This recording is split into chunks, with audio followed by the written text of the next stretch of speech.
Les faits marquants de l'actualité 2017 sur le plan politique, on en parle dans cette édition du journal.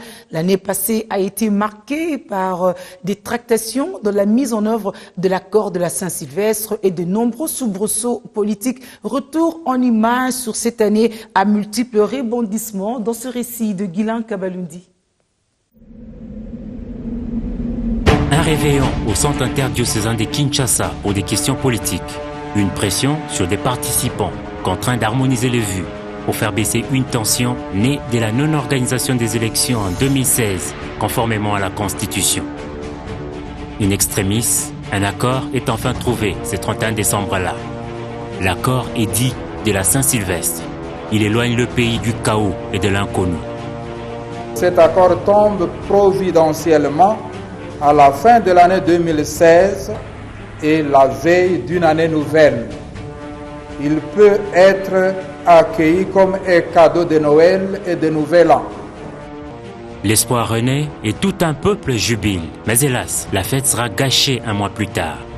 Désigné intuitu personae pour présider à la destinée du Conseil national de suivi de l'accord politique, le président du Conseil des sages du rassemblement décède. Kinshasa est prise de panique et Limete pleure son sphinx. Monument d'Afrique à Tigibiso.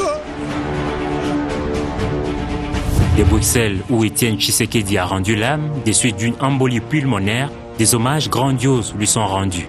C'est la personne qui m'a offert mon premier poste de ministre. Depuis que j'ai terminé mes études, j'ai été ministre pour la première fois de M. Tshisekedi dans le gouvernement d'Union nationale issu de la conférence nationale souveraine. Et c'est une personnalité de l'ex-province du Kasaï, l'ensemble du Kasaï dont je fais partie. À Kinshasa, c'est une sorte de bras de fer qui s'installe sur la question du rapatriement et à des pays mortels du leader de l'opposition. Les violents sont loin de s'accorder sur la gestion des obsèques de ces vieils opposants.